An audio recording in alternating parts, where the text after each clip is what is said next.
Good evening, everyone. I would like to welcome you to the National Fragile X Foundation's Let's Talk webinar. The topic tonight is Fragile X premutation carriers and their health. Tonight we have Dr. Randi Hagerman, who, among other things, is the founder of the National Fragile X Foundation. I'm Jane Dixon-Weber, the Director of Education and Support Services here at the Foundation. Before I introduce our speaker tonight, I would first like to thank Warren Global Conferencing. They've made this webinar possible. A couple housekeeping issues. Use the chat box on the side for your questions, and also use that chat box if you have any problems hearing anything on the webinar tonight. Now, I would like to introduce Dr. Randi Hagerman. Dr. Hagerman is a distinguished professor of developmental and behavioral pediatrics and the medical director of the Mind Institute at UC Davis. She is internationally recognized as both a clinician and a researcher in the Fragile X field. She's the director of the Fragile X Research and Treatment Center at the Mind Institute, and she holds the endowed chair in Fragile X Research at UC Davis. You all know I could go on. Welcome, Dr. Hagerman. Hi. I hope you can all hear me. If there's someone that can't hear me, let us know, and I will try to speak louder. So I'm going to talk about premutation involvement. I know that you will have a webinar in the near future on FACS-TAS, although I may touch on FACS-TAS issues. I'll spend a lot of time talking about a lot of different disorders that can be associated with the premutation. You know, the National Fragile X Foundation talks about Fragile X-associated disorders, and they talk about Fragile X syndrome and FACS-POI, which is the Fragile X-associated primary ovarian insufficiency, and of course FACS-TAS, the Fragile X-associated tremor ataxia syndrome. But I think it's important for people to realize that premutation involvement can cause a variety of different problems that are not FACS-POI or FACS-TAS. There are emotional and behavioral problems that have been reported by multiple centers, not just ours, but many different centers around the country and internationally. There are additional endocrine problems and neurological problems that are not FACS-POI or FACS-TAS. Even though we can see some developmental problems in premutation carriers, the vast majority of carriers do not have any developmental problems. They are bright, sometimes driven, sometimes they can experience some anxiety or obsessive compulsive behavior, but in many instances this can make them very successful in life. And we have seen premutation adult carriers in a variety of different types of jobs, physicians, lawyers, jet pilots,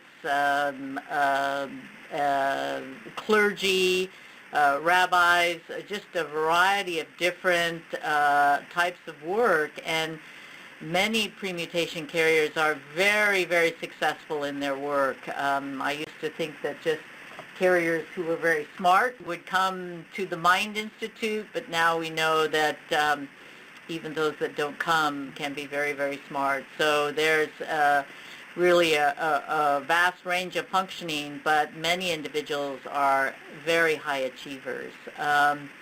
Maybe that means that if you're on the very bright side with obsessive compulsive behavior, you're more likely to go to medical school or law school, who knows, maybe to get higher education. Carriers are more common than the full mutation, as I'll show you in the next slide. So these problems are very important to consider because they're quite common in the general population, far more common than Fragile X syndrome. I think there can be benefits for being a premutation carrier, including good cognitive abilities, particularly if your FMRP levels are high. We oftentimes see great verbal abilities combined with a very high drive for achievement. The obsessive thinking, as I mentioned, can lead to high educational levels, and many people can be very successful in life. In certain neuropsychological tasks, carriers can do better than controls. This is an example of that. This is a reaction time graph in individuals with the premutation, showing that normal controls in blue and premutation carriers in red, and this is an example of significant differences in that the reaction time can be faster. Perhaps that relates to some impulsive behavior. We do see ADHD more commonly in premutation carriers, which can be associated with impulsivity. This is a graph of cognitive abilities that Dr. David Hessel and his lab put together, showing premutation carriers, male and female, in blue and green related to the CGG repeat number below. And as you can see, cognitive abilities can be very high and very similar between males and females with the premutation. So just for those who have not heard me talk at various conferences, we want to point out that the premutation is 55 to 200 repeat. It is associated with excess messenger RNA, which was discovered by Flora Tassoni in 2000. Usually the Fragile X protein is at normal levels. In the upper end of the premutation, it can be slightly lower. The premutation, again, is associated with primary ovarian insufficiency or FACS-POI, FACS-TAS, depression, anxiety, ADHD, sometimes autism spectrum, and I'll show you some data on that, and immune-mediated problems. And again, this is a very different molecular picture from what we see in those with a full mutation who have more than 200 repeats at the front end of the Fragile X mental retardation 1 gene or FMR1 gene. And this just shows, the orange here shows the methylation that silences the full mutation gene, and you don't see that in the premutation gene. And so the silencing leads to a lack of messenger RNA. And of course, females will have more message than males because they have an X chromosome that is not affected with the full mutation. So why does the premutation have problems? Well, it probably will come to multiple reasons, and I'll show you some of these reasons now. We do think that there is an enhanced toxicity, meaning there's molecular dysregulation in the premutation neurons related to excess CGG repeats. These repeats in the front end of the gene can cause a hairpin formation, which is sticky, and this can stick to different proteins. These CGG binding proteins, these can also include proteins that are very important for neuronal cell function. These proteins can become sequestered here, and eventually inclusions can develop. But the deficiency of some of these proteins, we think, can lead to some of the toxicity in the neuron. We also know that the translation of the messenger RNA that has too many CGG repeats on it is somewhat inhibited, such that less protein can be produced with the higher level of the CGG repeat. And I'll show you an example. Let's see. A little later on, I'll show you an example of that. So we think that the excess CGG repeats can trigger some toxicity. There's upregulation of different heat shock proteins or stress proteins. There's an alternative antisense messenger RNA produced that has different isoforms. That means different structures and splicing patterns in those that have FACS-TAS. There's activation of certain proteins. There's sequestration of what we call DROSHA and DGCR8, which are two proteins very important for the level of microRNAs. which are small RNAs that regulate the activity of certain genes. We do know that there's mitochondrial dysfunction in premutation carriers. There's inclusion formation that I'll show you, and eventually when you develop FACS-TAS, there can be white matter disease, demyelination of some areas of the brain, and atrophy of the brain, which is associated with FACS-TAS. We also know, besides these molecular changes that can happen with RNA toxicity, that there may be some environmental toxins that can cause problems. For instance, we know that women who smoke are likely to have much earlier FACS-POI. And again, smoking creates a toxin in the blood, and that can be further problematic for premutation neurons. We also worry about other forms of toxicity, pesticides, insecticides, high mercury level in certain kinds of fish. Different sort of toxins are present in the environment and may add to some of the problems that premutation carriers experience. Sometimes symptoms related to the premutation, particularly tremor and balance problems, can occur after having general surgery with a general anesthesia, particularly with the isofluranes. And there is evidence that some of the general anesthetic agents can be toxic to the central nervous system even without the premutation.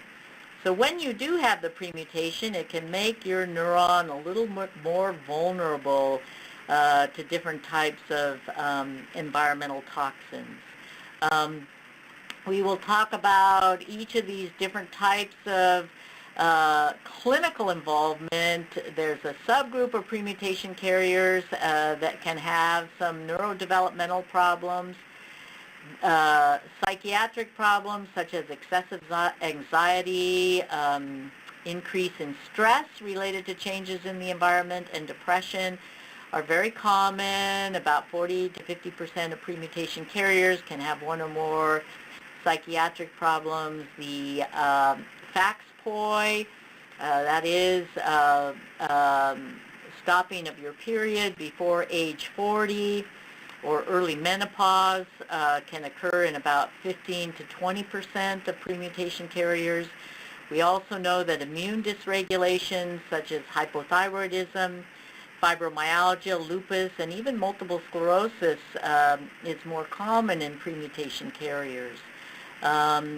Even before having FACS-TAS, we see a number of patients that can have neuropathy and pain related to nerve changes, particularly in the lower extremities. Migraine headaches are quite common, ranging from 30 to 50% of carriers. We see an increase in sleep apnea and restless legs syndrome, which is an agitation and excessive movement, particularly in the lower extremities. In carriers, memory problems, foggy thinking, high blood pressure, erectile dysfunction. We're very interested in hearing loss and tinnitus or ringing of the ears, which are very common in carriers. And of course, at the end of the spectrum of premutation involvement is FACS-TAS, which involves an intention tremor, a tremor when you're having an action, such as putting on your glasses or trying to feed yourself or even writing. That's an action type of movement, and that's when an intention tremor or an action tremor can occur. Ataxia, meaning balance problems. It's difficult to tandem walk. Falling is frequent. Parkinsonian symptoms are also common in individuals with FACS-TAS. Different types of autonomic dysfunction, like low blood pressure when you get up from laying down. Also executive function difficulties, problems with memory, and cognitive decline are very common in individuals with the premutation. The cognitive decline is more common in males with the premutation, and in fact about 50% of males with FACS-TAS will develop cognitive decline or dementia. Now, we are looking at how FACS-TAS can co-occur in different sorts of aging problems.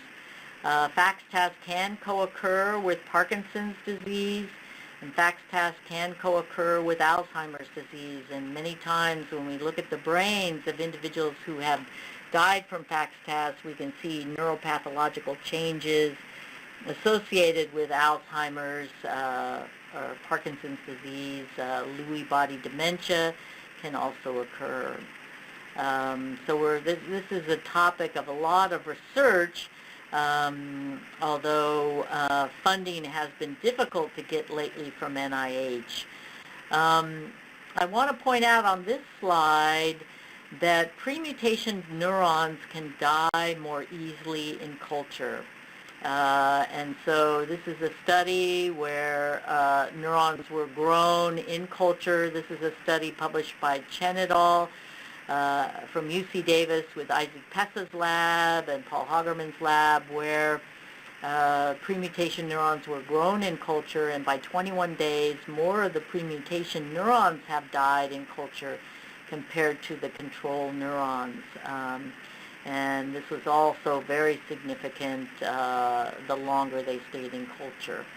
So we worry that these neurons are a little bit more vulnerable to cell death and environmental toxins or trauma, such as seizure, enhanced oxidative stress, or even second genetic hits. That means a second genetic lesion can add to the problems that the premutation has. And in fact, in another study, we looked at those individuals with the premutation and autism or intellectual disability looking for a second genetic hit, either with whole exome sequencing or looking for copy number variations. So these are genetic tests looking for other mutations. And we found that 20% of premutation carriers with these additional problems could have a second genetic hit. So that there may be a small mutation that can be associated with autism, but without the premutation it might not show up. But with the premutation and in combination with the premutation, it can cause more clinical problems.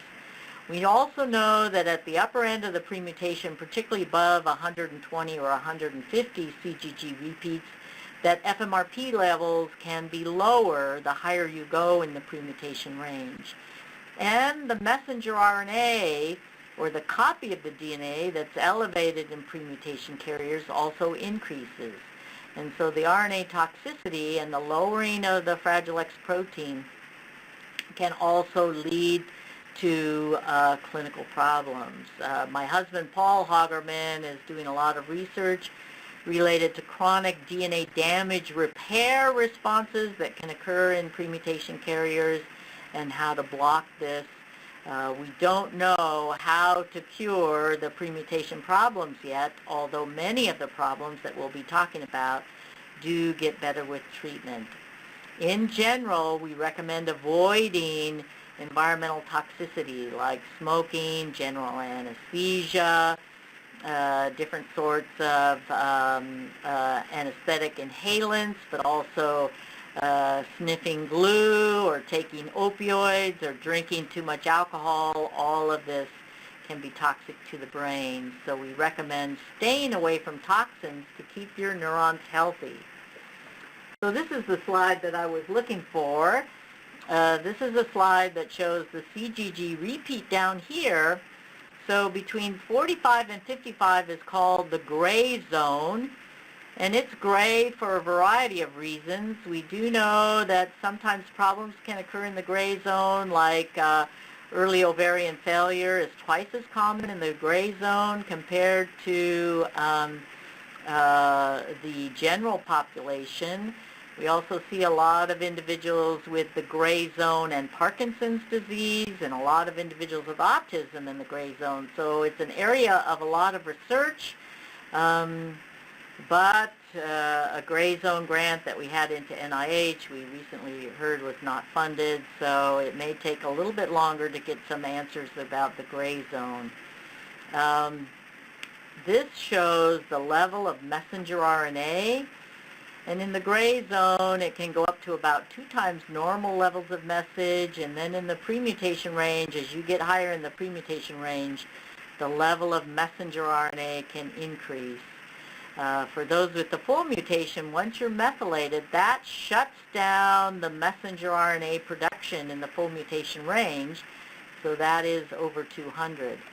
But this also looks at FMRP levels. The level of the Fragile X protein seems to be normal in most of the premutation range, although when you get above 150, 120 to 150, the level can be somewhat lower. And sometimes at the upper end of the premutation range, because of low FMRP levels, you can get some features of Fragile X syndrome. And of course, Fragile X syndrome is throughout the full mutation range. So someone at the upper end of the premutation range can have elevated message that's quite high and also low protein. So oftentimes clinical symptoms, either psychiatric or cognitive symptoms, can be quite common in these individuals. Now, I just want to point out that there's a lot of genetic and environmental interactions. Mitochondrial dysfunction, which we know occurs in individuals with FACS-TAS. To remind people, the mitochondria are little organelles in the cell that produce the energy, or ATP, to keep the cell working. If you have a mitochondrial mutation, you can have weakness and seizures and other types of problems, but you can have mitochondrial dysfunction where the mitochondria do not work efficiently, and just like a car out of tune, they can create extra exhaust. Here we call that reactive oxygen species. This is, if you will, the exhaust of dysfunctional mitochondria. And these reactive oxygen species can cause oxidative stress and impair the ability of cells to work well, can cause damage to macromolecules that are important for cellular function, and can cause early cell death.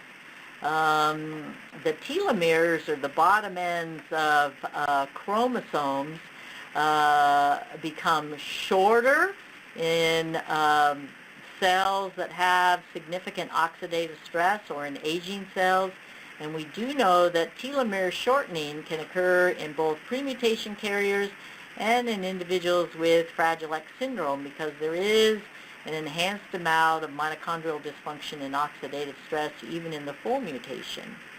We know that GABA and glutamate signaling can become problematic in Fragile X syndrome, and in premutation carriers, the inhibitory system, or the GABA system, seem to be downregulated. And in some types of glutamate signaling in Fragile X syndrome, glutamate can be increased. There may be some glutamate toxicity occurring in some individuals with the premutation also. Inflammation can be a problem for the brain. It is a problem in other neurodevelopmental disorders, such as autism, and other neurodegenerative disorders also. There's thought that perhaps inflammation and what we call microglia activation, which can interfere with brain functioning, can be more problematic. We do know that decreasing microglia activation through exercise can be helpful. Exercise can improve mitochondrial dysfunction. Exercise can also reduce oxidative stress.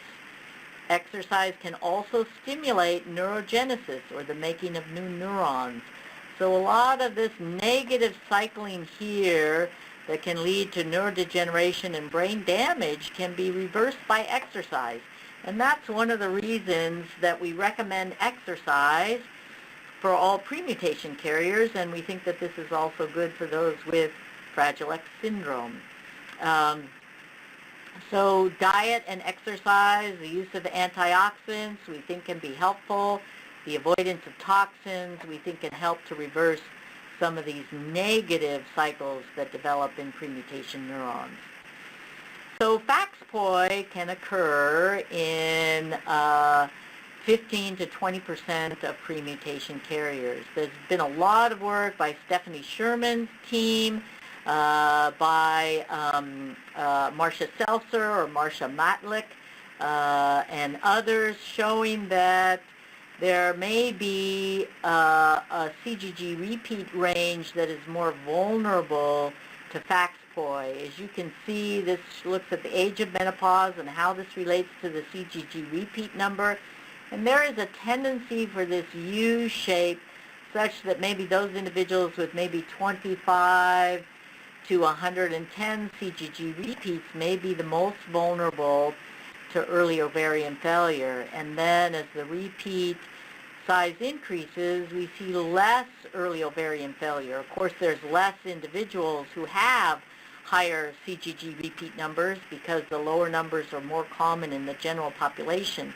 But maybe this toxic effect from the premutation is nullified as FMRP levels go down. We don't really know the reason for this tendency to have a U-shaped curve here. And this is something that is under intensive research. So here are two boys with the premutation.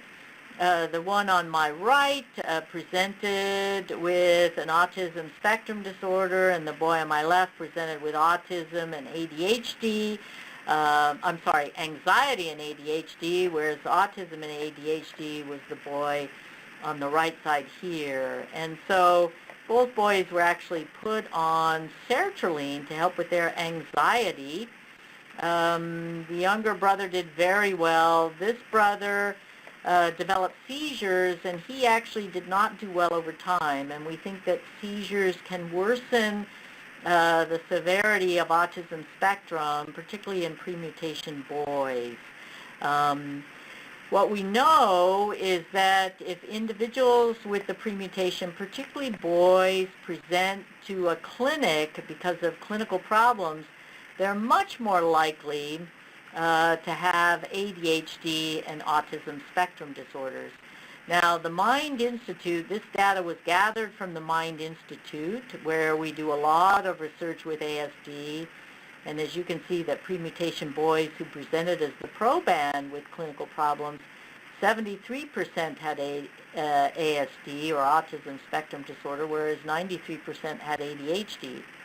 In their brothers or non-proband siblings that were identified through cascade testing, the clinical problems, of course, are less, although occasionally you can see individuals with an autism spectrum disorder. Actually, in larger studies, it looks like maybe 10 to 15% of overall boys with the premutation may be on the autism spectrum disorder, but then most of those studies are mixing probands with non-probands. So it makes a big difference if you present clinically. We also know that the presence of an autism spectrum disorder can be associated and worsened by seizures, and that was from another paper by Chonchai et al. That we published in 2011. We also know that premutation neurons, besides dying more easily in culture, can have an increase in burst spike wave discharges compared to wild-type neurons. And we've looked at medications, including mGlu-R5 antagonists and also GABA-A agonists, specifically allopregnanolone, can eliminate this problem. We do see clinical seizures in about 8 to 13% of premutation carriers, much more common in males than females, although it can occur in females. And we think that this relates to some of this electrical instability that we see in the neurons itself in culture. There have been studies of early visual perceptual problems in babies with the premutation. Susan Rivera's laboratory and Kim Gall and Jessica Burris and others have carried out these baby studies at the Mind Institute. And we found that individuals, these are controls in the green here, and these are premutation carriers, and these are full mutation babies, that there can be a difference in contrast sensitivity, that is detecting dynamic contrast sensitivity when it moves. There's no problem with static contrast detection here in the babies, but when there's movement of different contrast changes in some of these visual paradigms, there's deficits that are seen in both the full mutation and the premutation. In a larger study that was published just last year in Journal of Neurodevelopmental Disorders, we see individuals with Fragile X syndrome with the worst performance compared to controls, and individual babies with the premutation in between, if you will. The controls are typically developing here, and those with Fragile X syndrome. So we can see some early visual perceptual problems in premutation carriers. Most of the time in carriers, this is not a problem, and it does not impact their development significantly. And as I mentioned, most premutation carriers can be very high achievers. We have done some mitochondrial studies looking at how fast the mitochondria move in premutation neurons compared to control neurons and the density of the mitochondria. And definitely in premutation carriers there seems to be a lower level of mitochondria, and the mitochondria can also move more slowly and less are mobile in premutation neurons compared to controls, as you see here. So the mitochondrial problems can be there from the get-go.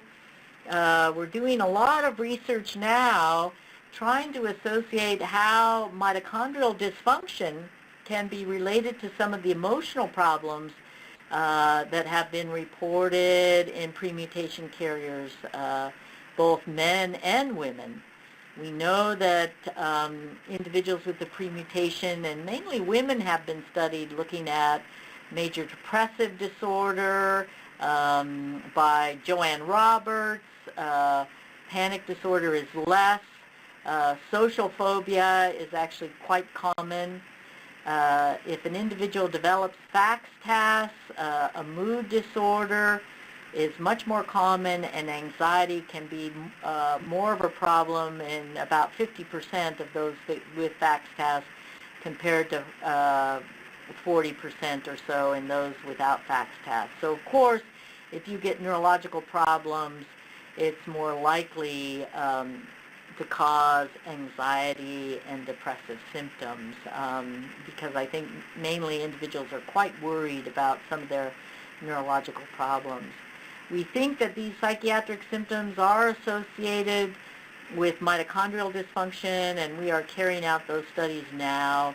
For those of you who have participated in our genotype-phenotype studies, you may remember a skin biopsy that was done on you, and our mitochondrial person, Dr. Celia Gialivi, is finding very commonly mitochondrial dysfunction even in non-FACS-TAS premutation carriers, and that can get worse over time. Now, as people age, you get weaker with age. This is true of the general population, and part of the reason for this weakness is your mitochondria don't work as well. There's mitochondrial mutations that occur over a lifespan, and mitochondria become more dysfunctional with age. But this can happen faster, we think, in individuals with the premutation. We also know that anxiety, we think anxiety and depression can cause a change in brain volume, particularly in the hippocampus. Now, the hippocampus is a very important part of the brain for memory and thinking and cognition. And if you have a lot of anxiety and worry a lot, what we found, and this was particularly true of women with the premutation, that the right hippocampal volume seems to decrease as the anxiety scores increase. Whether you have FACS-TAS or whether you don't have FACS-TAS, and I believe the circles here are non-FACS-TAS, and the diamonds are, I'm sorry, the circles are those with FACS-TAS and the diamonds are without FACS-TAS. So even in FACS-TAS or non-FACS-TAS, anxiety can take a toll on brain volume. This has been true in the literature of depression too. And that's why much of what we talk about related to treatment is treating these anxiety and depression problems. It's not good to stay depressed or anxious long term.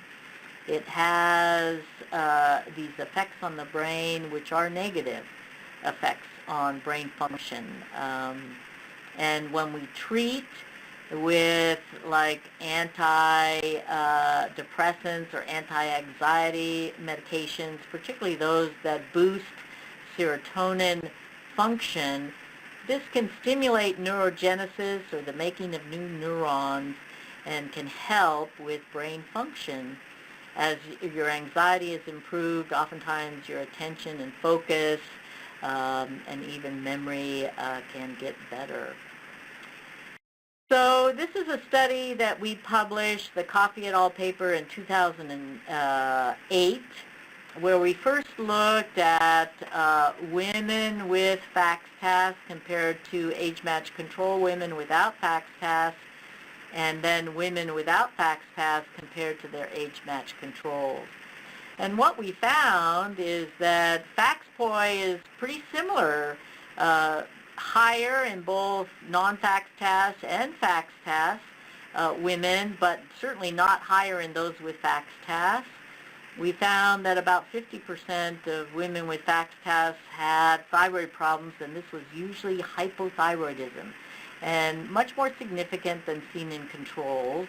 It's a little elevated in non-FACS-TAS women, but not significantly different than controls. So thyroid problems are common in the general population, but way more common in premutation carriers. High blood pressure or hypertension was also increased, seen in more than 60%. In a subsequent study, we've seen hypertension in both males and females with or without FACS-TAS. So I recently just saw a person today who had a male who does not have FACS-TAS, but he developed hypertension in his 30s.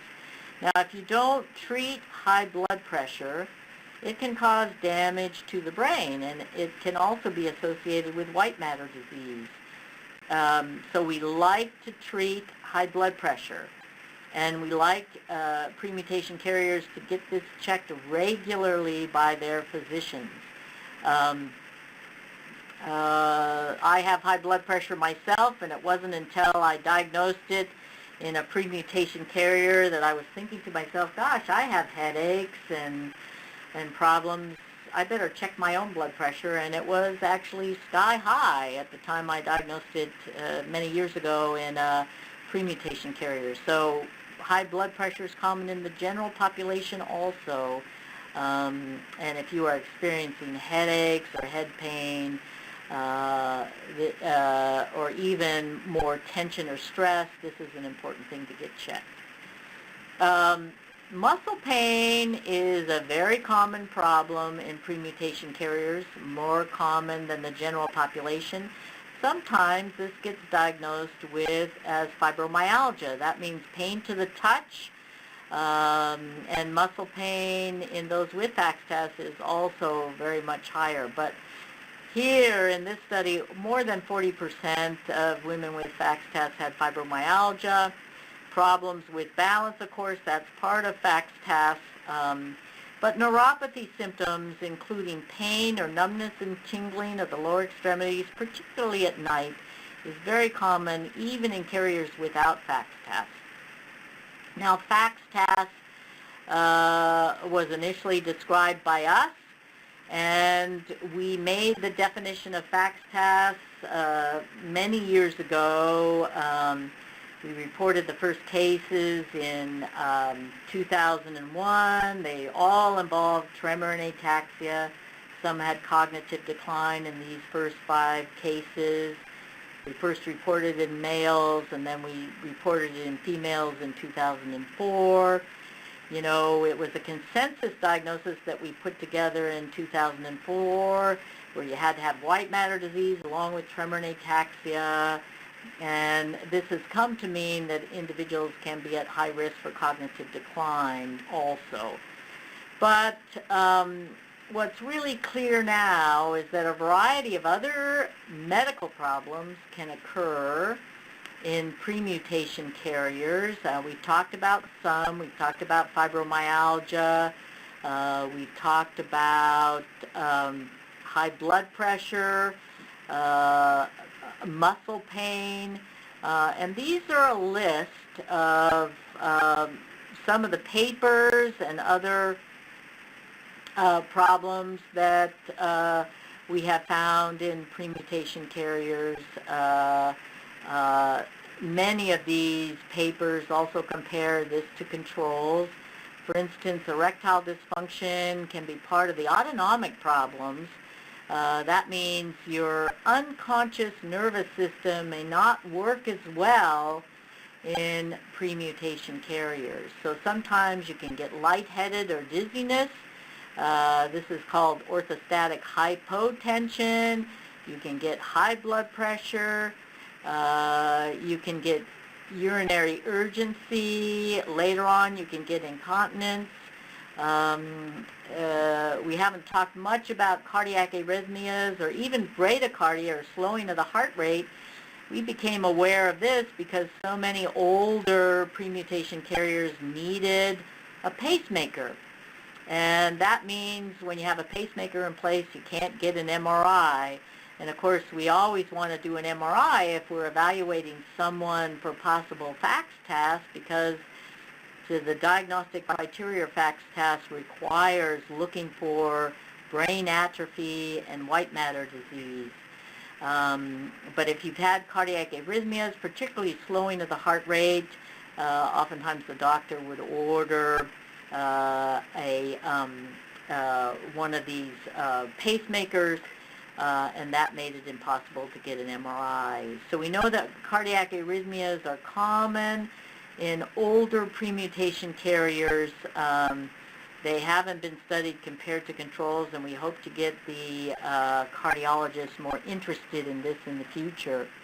We do know that olfactory or problems with sense of smell can be problematic. Hearing loss has been reported by Juncos et al., and we found it in our data.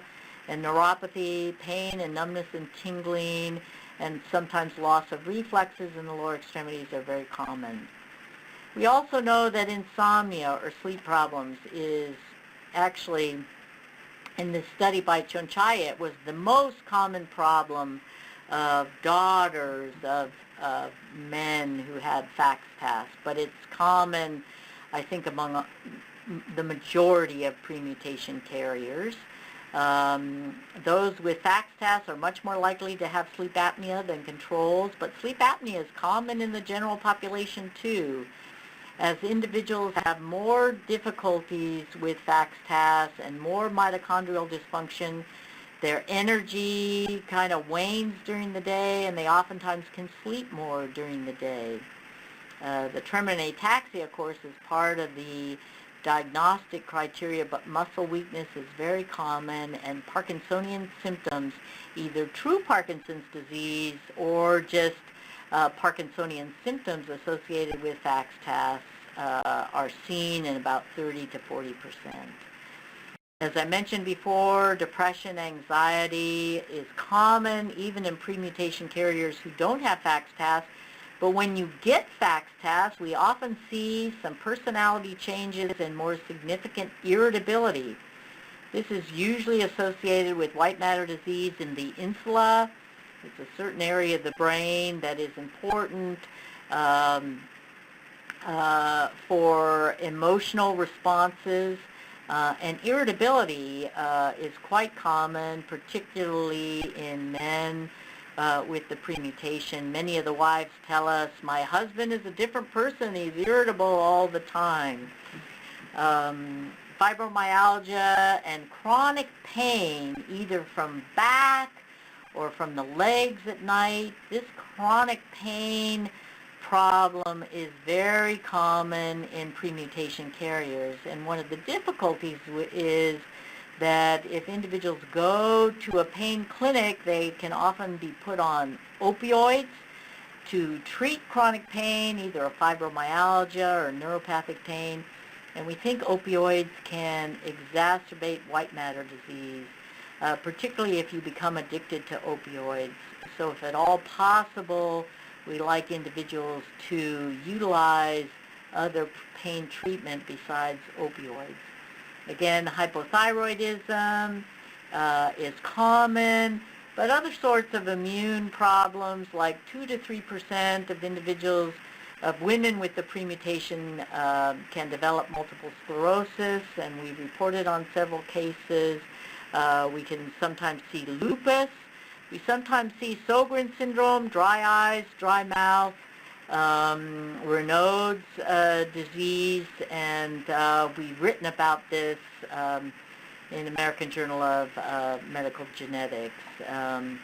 Why immune dysregulation occurs in individuals with the premutation is because we think it's because of the sequestration of proteins like DROSHA and DGCR8, which are important for regulating the microRNAs. And when the microRNAs get dysregulated, this can cause more immune function, but this is an area that needs a lot more research. So functional MRI studies, volumetric studies, and diffusion tensor imaging studies can show changes that can occur in the brains of individuals with premutation carriers, both without FACS-TAS compared to controls and even with FACS-TAS. So for instance, this looks at what areas of the brain light up with certain cognitive tasks. Here's a healthy control. Here's a premutation carrier without FACS-TAS. And there's a difference in the light up in the brain compared to healthy age-matched controls. And premutation carriers with FACS-TAS can even have less of the areas of the brain light up. We see changes in the gray matter density, particularly in the cerebellum. This is normals in red. Here are individuals with FACS-TAS in black here, and in blue here we see premutation carriers without FACS-TAS.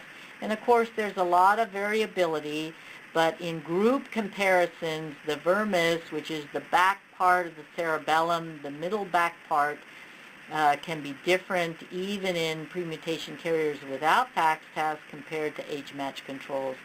But certainly those with FACS-TAS have the most brain atrophy. So we know that there can be subtle changes that go on in the brain in premutation carriers throughout life. There's some evidence that executive function decreases faster in premutation carriers, noted here in black, compared to controls without the premutation through the decades. So everybody as they get older can have more problems with memory and executive function, keeping track of multiple tasks in your brain. I definitely have noticed more executive function problems as I age, but that can occur faster in premutation carriers compared to controls. So Randi, could I just interrupt you just real quick? I just want you to know that we're approaching the end of the of an hour, and so we would love, we want you to keep. We don't. I even hated to stop you now, but so we may just think about. We may want to consider like gathering questions and sending those to you after this is over, if that's okay with you. Yeah, I can go longer. I think I just have a few more slides left. But I can get to the treatment things because I see a lot of the questions may have to do with treatment. And so let me just go a little bit longer and then I'll answer questions. You bet. That sounds great. Thank you. So we think there's a lot you can do to stay healthy with the premutation. We think that there can be accumulative problems during life. There can be additive factors that can make the premutation or FACS much more common. We think that the ApoE4 allele, it's been shown by at least the Spanish researchers that can be more common in those with FACS. As I mentioned, environmental insults can add to that. Medical problems, illnesses, and surgery can add kind of insult to injury and eventually cause FACS to occur faster. Alcohol, cancer, chemotherapy, hypertension, sleep apnea, migraines, seizures, all of these can bring out the FACS problems. I just want to show a picture of inclusions. These are the inclusions that include the excess message. It includes the Fragile X proteins and all of the other proteins that get dysregulated in FACS. We know that these inclusions can occur throughout the brain and also can occur in the peripheral nervous system, particularly in the, let me just see if I have, oops. No, I don't have it, but I was just going to see if I had a picture that shows the inclusions can occur in the heart, in the peripheral neurons that are in the ganglia next to the heart, and the neurons that are in the intestines. And so constipation or irritable bowel symptoms or intermittent diarrhea is not uncommon. We can see these inclusions in the adrenal glands. They're in the Leydig cells in the testicles that make testosterone. We can see testosterone deficiency, which could add to erectile dysfunction even before FACS develops. This is some example of some of the white matter disease. The middle cerebellar peduncles are on this previous slide. Wait a second here. These are the middle cerebellar peduncles. This is a pretty dramatic brain atrophy. This is the insula, which can show some white matter disease right here. Which is the area that can be associated with more irritability. We can see white matter disease in the corpus callosum here, also in the pons. This is the middle cerebellar peduncle here also. And so some of these other findings, particularly the posterior aspect of the corpus callosum, has been added to the diagnostic criteria of FACS. I just want to point out that normal aging, we go downhill. It's just that when individuals have FACS, they can go downhill more rapidly. FACS again can be associated in some people with Alzheimer's or Lewy body dementia. We've even seen a case of multiple sclerosis associated with FACS. FACS can cause mild symptoms that can be fairly stable for decades, or you can have more of a downhill decline, particularly if you have Alzheimer's or Lewy body dementia in association with your FACS. So there's a lot of variability about how fast you can decline with FACS. FACS has also been documented in the gray zone. In our cases, it was associated with patients who had other family members with the premutation. but we have seen FACS-TAS in gray zone individuals, and it has been reported in an unmethylated full mutation carrier with the middle cerebellar peduncle sign here. This was a high-functioning individual with an unmethylated full mutation, a history of alcoholism over years with very heavy alcohol intake. He had episodes of disorientation. He had general surgery for taking his gallbladder out, and then he had terminal ataxia after that and urinary incontinence, and he had a lot of white matter disease and the middle cerebellar peduncle sign, and we have even seen inclusions in someone with mosaic status. We like to, the treatment studies of FACS-TAS are very limited. Memantine did not show efficacy, but we found that a subgroup of FACS-TAS patients actually had improvement in recall memory and in some event-related potential studies. This is some of the electrophysiological studies that we do in individuals with FACS-TAS. We are planning to start an allopregnanolone study in FACS-TAS, an open-label study, but we have been, we're trying to raise money for this now, but we've been FDA approved to look at allopregnanolone. I am going to point out now about treatment for premutation problems. Exercise is really important for mitochondrial function and stimulating neurogenesis and helping with stress and psychiatric problems, and even improving inflammation of the brain and microglia activation, and even improving neuroimmune function. It also can stimulate telomerase and can lengthen your telomeres. This is the shortening of the chromosomes associated with aging. It can improve mitochondrial function. So the number one thing to do if you're a premutation carrier is exercise. You can treat stress and emotional problems, anxiety and depression. Duloxetine or even Effexor or venlafaxine can help with pain symptoms. We recommend counseling. We've been studying some biofeedback problems. We think massage therapy, mindfulness meditation, and yoga are helpful, and we hope to have some treatment studies in the future. We think it's important to treat the blood pressure. Migraine headaches are increased in premutation carriers, and they need to be treated. Triptans may be the best for treating migraine headaches. We have some evidence that memantine can be helpful in some case studies. Thyroid function studies should be checked regularly, at least yearly in older carriers. We like multiple vitamins, antioxidants. We think it's important to avoid excessive weight gain because that can lead to metabolic syndrome and type 2 diabetes, which can be hard on the brain. Here's some evidence that allopregnanolone can actually reduce the spike wave frequency that we see in premutation neurons, can stimulate neurogenesis, and we look forward to seeing if this can be helpful for FACS-TAS in an open-label study.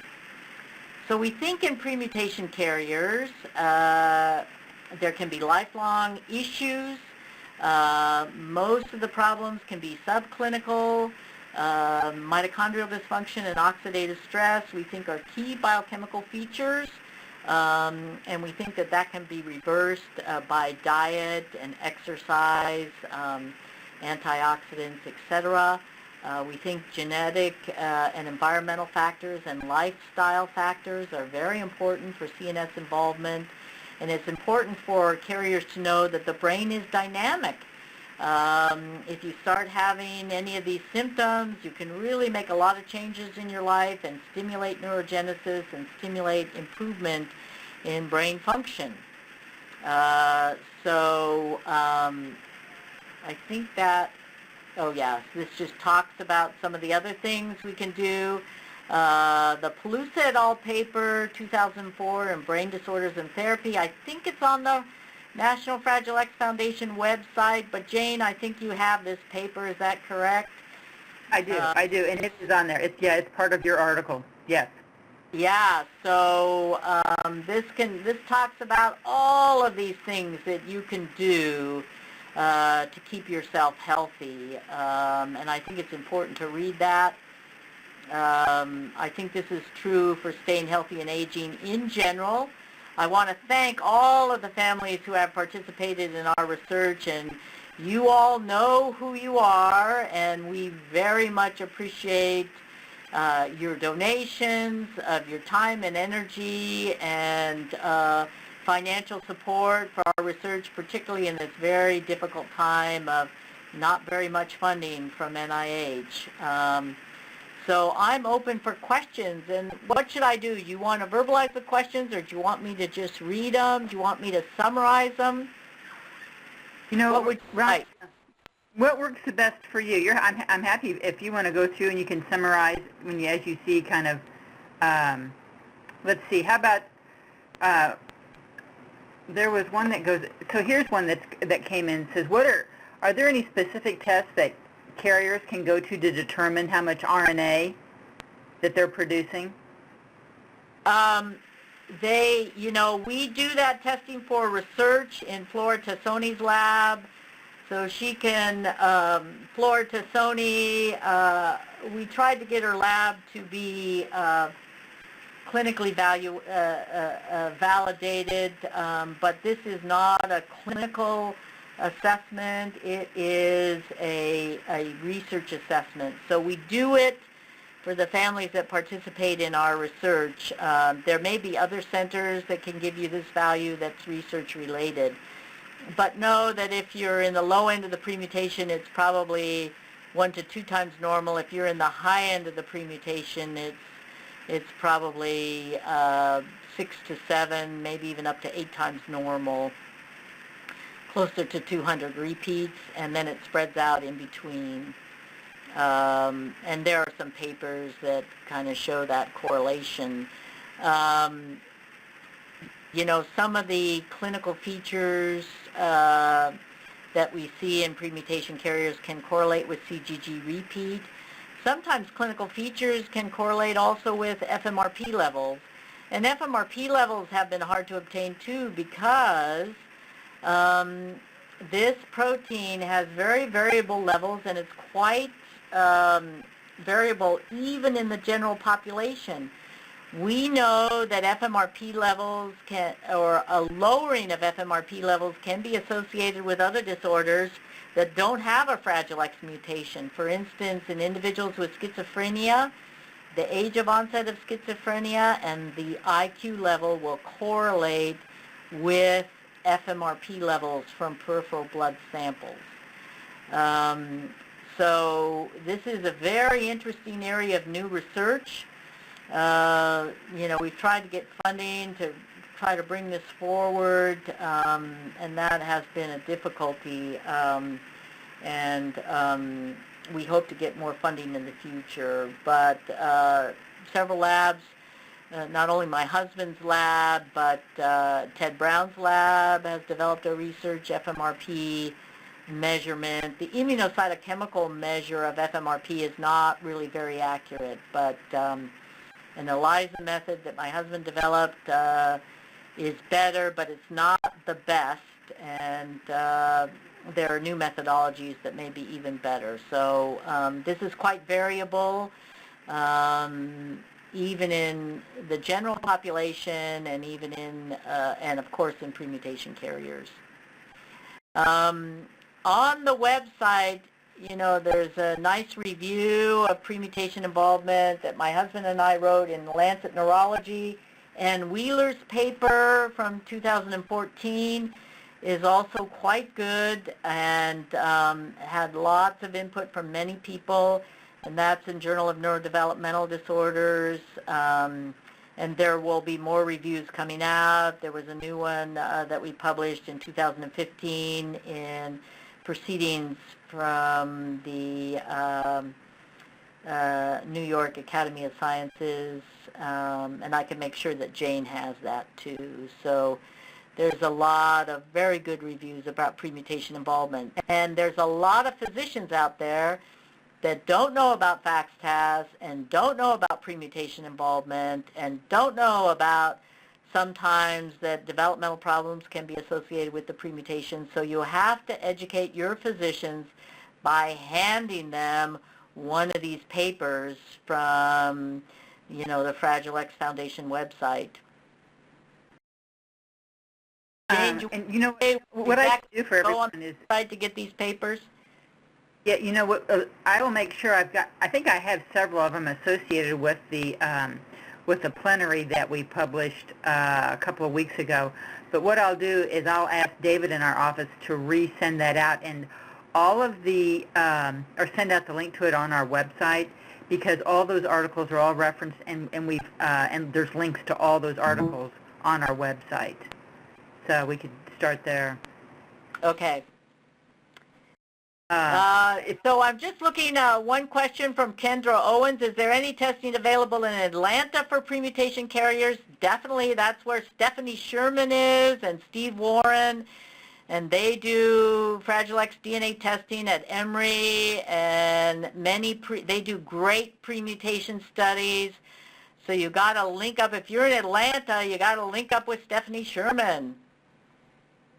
Perfect, yes. Yeah, they are great. And Jorge Juncos is the movement disorder neurologist at Emory who sees individuals with premutation involvement or FACS-TAS. So this is important. How about, do you have any for restless leg syndrome? What would you recommend for that? There are some treatments for restless leg syndrome. One is gabapentin. Another, sometimes benzodiazepines can be helpful. What you should go is to your regular doctor or to a neurologist for treatment of restless leg. You want to rule out iron deficiency anemia. So some individuals, when they become iron deficient, can get restless leg. So that's the first thing that should be ruled out. So you may be anemic or be iron deficient. Now there is iron dysregulation in individuals with FACS-TAS. Iron can be deposited in the brain. If you're anemic and iron deficient, it's good to be treated with iron, but we don't want you to stay on iron regularly because iron can be deposited in the brain and cause more problems long term. So this is an area of hot research, actually, what's going on with iron. Well, and I want everyone to know, too, that we will have a recording of this and your slides available on the website in about 3 to 4 weeks. Okay. Just so we will be getting all your slides back up, too. Okay. And so in general, the FXCRCs that are around the country that focus on Fragile X syndrome, many of the FXCRCs are pretty good about premutation problems too, and if they don't have expertise, they know where to send you. So it might be a neurologist or a movement disorder person who's associated with an FXCRC. So I would contact your local FXCRC, and you can get that from the National Fragile X Foundation website. Okay. Yes, and I can help people with that too. If you're having trouble finding a doctor, please send me an email. I'm going to take that question on. Is allopregnanolone only available in research settings? Yes. It's actually a natural neurosteroid. It's very high in pregnancy, and we have high hopes that it may be helpful for premutation carriers. We'll start it out with individuals with FACS-TAS. It's been a struggle trying to get funding for this type of research, but we've gone through the FDA, so we hope to get that started sooner rather than later. So you had mentioned that women in the gray zone have twice the chance of getting POI versus the regular the general population. Is should the women in the gray zone do anything preventative or be tested for it early? I think they can go to their OBGYN doctor. You can look at FSH levels. If they're high, an anti-Mullerian hormone low, then that may suggest that individuals may be more likely to have early ovarian insufficiency. So your OBGYN doctor can help you with that. I see one question, can someone as young as 40 have FACS tests? Well, we just got a paper accepted of a 35-year-old gentleman with the premutation who had a long history, mild developmental problems, and a long history of drug and alcohol abuse, and he was killed. He actually did have some tremor and balance problems in his 30s. I thought it was related to his drug addiction problems, and he was actually killed, and we studied his brain, and he did have the inclusions of FACS-TAS.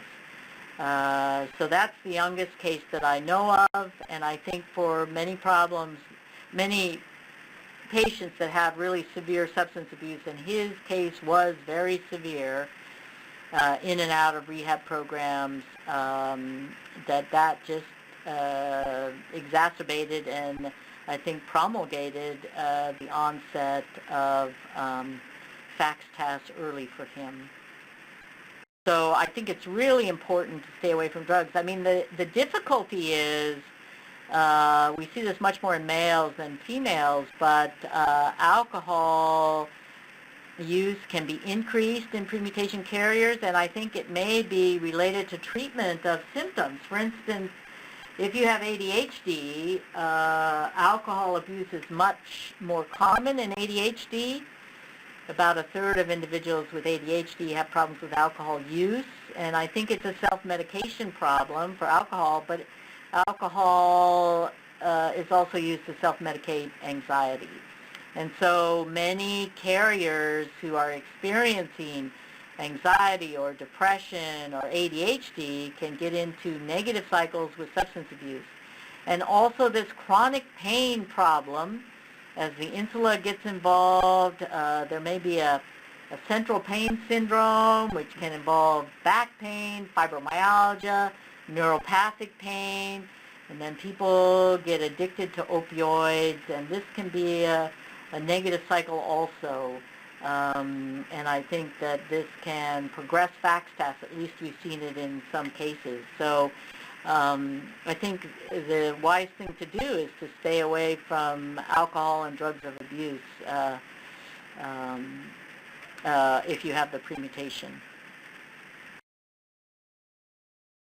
Someone here is asking about Washington. I don't know if it's the state of Washington. At Seattle Children's Hospital, there is an FXCRC, and at Washington, I can work with him. I can help see if I can find an adult doctor there. I can contact the doctor there. Yeah, there is a geneticist, Ian, I'm blocking on his last name, but also neurology department that's interested in FACS-TAS there. Okay. What endocrine problems do premutation carriers have? Well, they can have thyroid dysfunction. They can have enhanced stress or cortisol release related to stress. Premutation women who are beaten up by their children, and that can happen frequently with basically having the child with Fragile X hit the mother, which is a common problem. Those women are under a lot of stress, and they can have enhanced cortisol release, and then if they're under chronic stress or depressed, sometimes there's a depression in cortisol, so the hypothalamus, pituitary, adrenal axis can be dramatically dysregulated, and then not to mention the early ovarian failure, elevated FSH, and then testosterone problems also in men with FAXTAS. So there's a variety of endocrine problems that can be a difficulty. So someone wants to know, is it okay to have one glass of wine at night? A glass yeah. of... Yeah. Okay. What is the best medication for pain? Well, that depends on what kind of pain. Usually a non-steroidal anti-inflammatory. For people with neuropathic pain, I think that gabapentin can be helpful, Lyrica can be helpful. Sometimes some of the anticonvulsants can help with pain. Acupuncture can help with pain. Mindfulness meditation can help with pain. For muscle pain, often massage can help with pain. So there's a variety of pain meds, and you just need to work with your doctor to find something that works for you.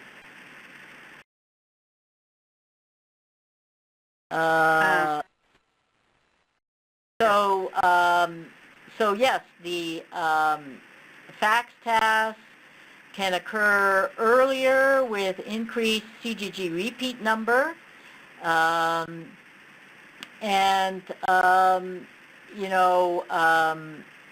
The overall chance of getting FAXTAS, if you're a female, it's around 8 to 16%, depending on what study you look at, but it can increase with age. And so the JAMA paper by Hagerman et al. That we published about in our California population for males, about 15% of males in their 50s. I think it went up to 38% in their 60s developed tremor and ataxia, and I think it was 47% in their 70s, and 75% in your 80s.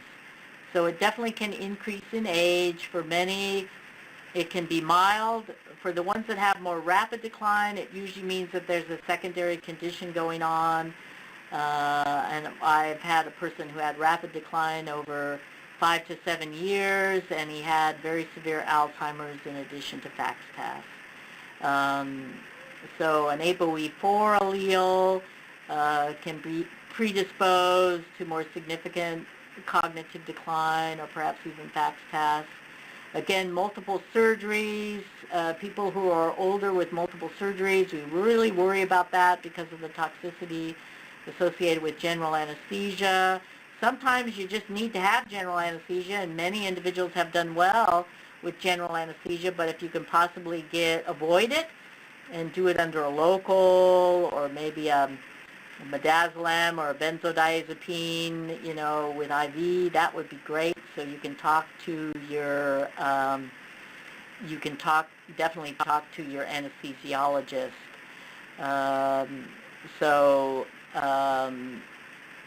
I see Jeff Cohen asked, do you think that a development of treatments for Fragile X will help lead to a treatment for FAXTAS? Yeah, I think the two are linked, actually. It's interesting that mGlu-R5 antagonist was helpful for those premutation neurons in culture. And I tried to get Novartis or Roche to look at mGlu-R5 antagonists for treatment of FAXTAS, but that did not go far. So I think, both premutation carriers and individuals with Fragile X syndrome can have GABA deficits, and so the GABA agonists may be helpful for both Fragile X syndrome and for FAXTAS. So this is good.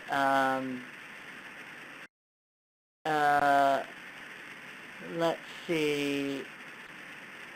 Do digestive problems coincide with lupus? What about anemia and premutation carriers? So We do see anemia in premutation carriers. We haven't looked at how frequent that is, but I have seen many patients. I think it relates to the iron dysregulation in premutation carriers. We found enhanced iron deposition in the brain in premutation carriers. There can be iron deposition in other neurodegenerative disorders, so there's an iron dysregulation, and I have seen individuals who have developed anemia. It's not super common. It may be somewhere between 5 to 10%, but it's something that your physician can check for. Would neutropenia diagnosis be caused by the premutation? Not alone. It's interesting that neutropenia can sometimes be related to immune dysregulation, so you have to work with your doctor to find what immune problem is going on, and the immune dysregulation, I think, can definitely be related to the premutation because of the microRNA dysregulation, and again, that's secondary to the sequestration of DROSHA and DGCR8. Should women with FAXPOI follow any treatments? I was put on hormone therapy and did not tolerate it, so many doctors have not heard of FAXPOI. So you have to educate your doctors about FAXPOI. There's been many papers written about it.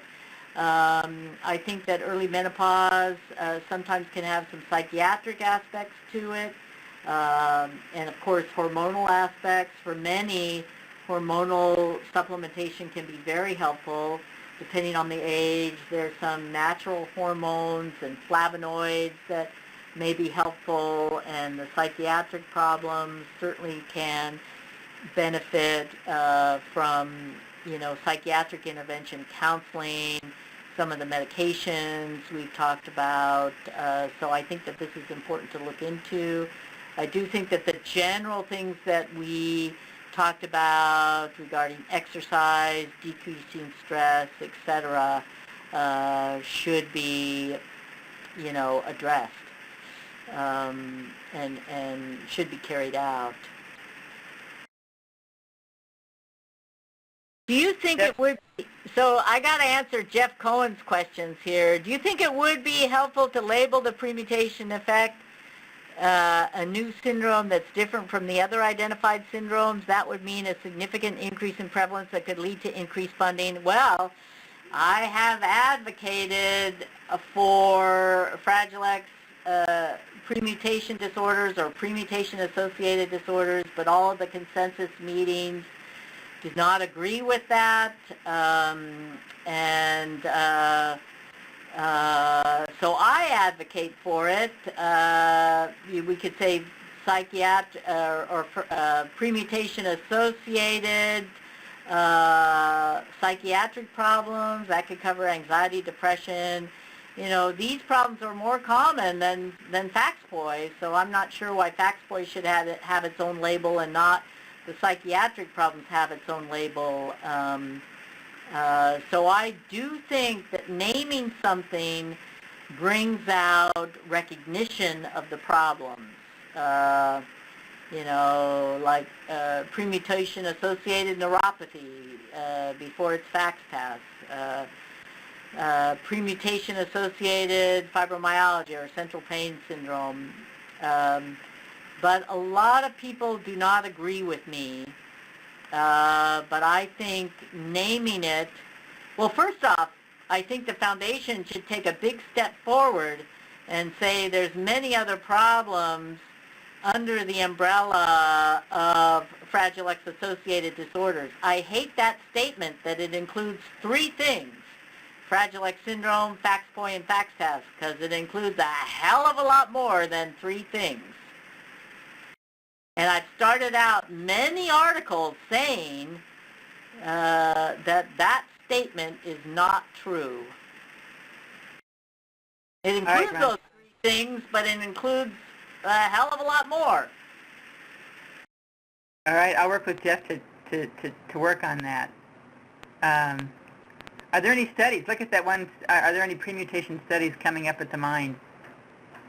Oh yeah, we have our genotype-phenotype study where we look at premutation carriers compared to controls. We have an emphasis now on mitochondrial dysfunction, and that's one of our big targets. We have a long waiting list. We have a great track study that Susan Rivera and David Hessel are the PIs on, and I see all the TRACS patients too. Jessica Famula is the coordinator at the Mind, and it looks at premutation male carriers who do not have FACS-TAS, and it does very extensive baseline testing and follow-up after 18 months to 2 years. So that is a study that people could email David Hessel or Jessica Famula now on, because that does not have a waiting list. My problem with that is that it doesn't focus on females with the premutation. So we've submitted many grants, including our center grant, which focused on FACS-TAS. It wasn't funded by NIH. None of our follow-up studies from Stephanie Sherman, from Liz Berry-Kravitz, from Deb Hall, none of them have been funded by NIH. You know, we feel just devastated that NIH has not really moved forward on funding premutation or FACS-TAS research. So this is a big problem. Who can they contact at the Mind? Should I get that information from you? Yeah, for Jessica Famula, let me give her its